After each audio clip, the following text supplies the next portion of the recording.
دا کار مدار چا خوښي و کم دی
کنونشن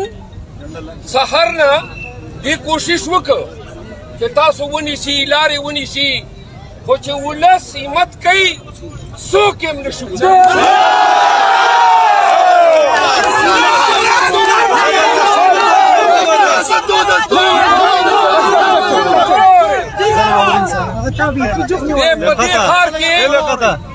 په دې ښار کې زه نن درویش کاله مخکې جج پاته یم په دې کې ملګری او د دې تیمرګرې واړۍ او د دیر بالا او د ستاسو سوره وطن کې 2 کاله مې تېر دي په دې ستاسو خاوره کې سم د ستاسو پښتو حیا راته معلومه ده نن به صاحب آباد کې کنونشن کوو ټول دیر ته وایم لار او بر له هر یو دیروشې دي چې کوم دی صاحب آباد ته ځان را راځي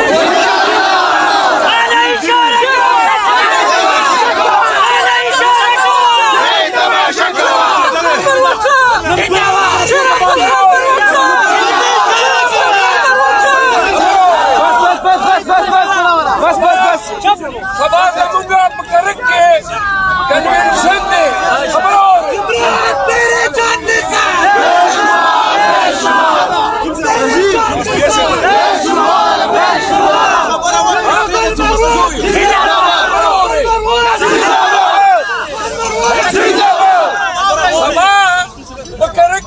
زمونږ کنونشن دی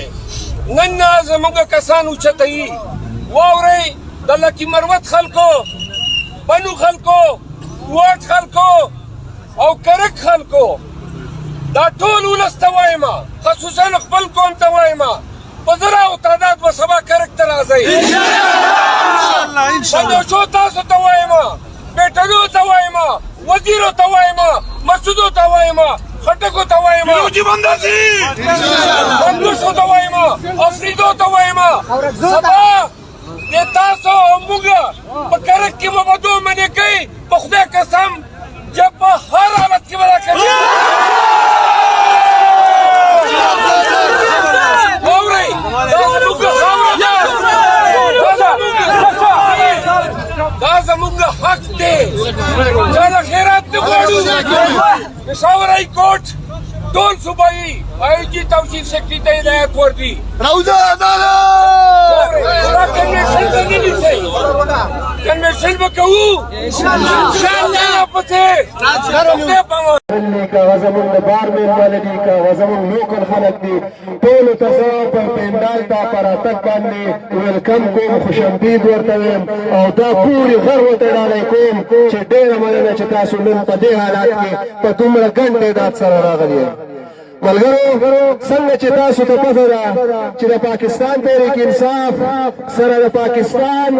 هغه ادارو چې نن تاسو ګورئ چې په هر بازار کې په هر کوڅه کې په هر یو ښار کې نن د پاکستان تحریک انصاف هغه ورکر منع کېږي کوم چې دې کنونشن نه روان دی نو ډي سي صاحب زه درته ریکویسټ کوم چې بس دی مړه د میرې مور ده کومه خوی چې تا راغیستی د تیر د عوامو سه کم از کم دا واپس واخله او زما چې څومره ورکړ که هغه په کوهستان نه روان دی په شرینګل باندې تا جام کړی که د دیر نه روان دی په چوکیاتن باندې تا جام کړی اکه نومشیرۍ